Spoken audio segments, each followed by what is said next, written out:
तो फिर तुमने अपने शौहर को उस चीज की इजाजत क्यों दी जो कोई औरत बर्दाश्त नहीं कर सकती?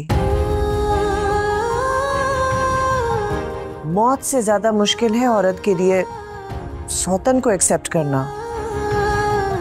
मैं क्या करूं? जब मैं तुम्हारे साथ खड़ी हूं तो तुम परेशान क्यों हो रही हो? तुम क्यों अपने आप को कमजोर जाहिर कर रही हो कि कोई तुमसे तुम्हारा शौहर छीन ले? आशिर की खातिर। अगर उन्हें उनकी मोहब्बत मिल सकती है तो फिर मैं उसके बीच में रुकावट नहीं बनना चाहती।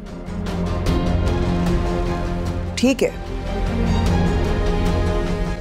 फिर तुम्हें भी तुम्हारी मोहब्बत मिलनी चाहिए।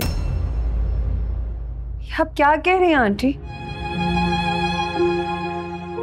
मेरे लिए मेरा सब कुछ आशिर है, मेरा यकीन करें आप।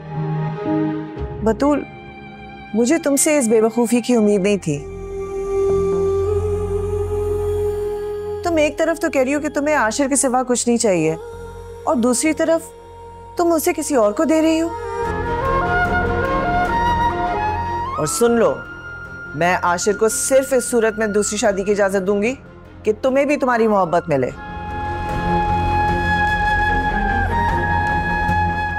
मैं चाहती हूं कि तुम्हारे साथ होने वाली ज्यादती का तुम्हें अजाला मिल सके। अच्छा, आपसे ये उम्मीद नहीं थी? आप भी मुझ पर शक कर रही हैं? नहीं बेटी, नहीं। जो लड़की अपने माँ बाप की इज्जत पर कुर्बान हो जाए उसके ऊपर शक करने का गुनाह मैं कैसे कर सकती हूँ? फिर क्यों की आपने ये बात? सिर्फ इसलिए कि अगर तुम्हारे साथ जाने अनजाने में कोई ज्यादती हुई है तो उसका अजाला हो सके। मैं आशिर को सिर्फ और सिर्फ उस वक्त दूसरी शादी की इजाजत दूंगी अगर उसमें तुम्हारा कोई फायदा हो, वरना बिल्कुल नहीं।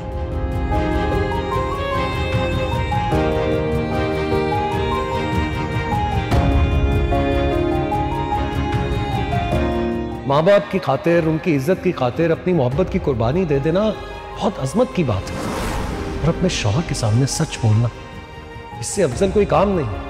पहले भी बता चुकी हूँ आपको आशिर, साहिल से मंगनी बाबा की ख्वाहिश से हुई थी और आपके साथ शादी भी उन्हीं की मर्जी से हुई है। वो तुमने झूठ बोला था। मर्द रोते हैं जब उनके बच्चों की मासूम ख्वाहिशात मरती है, जब बहुत रोते जब उनकी बेटियों के घर आबाद नहीं हो पाते।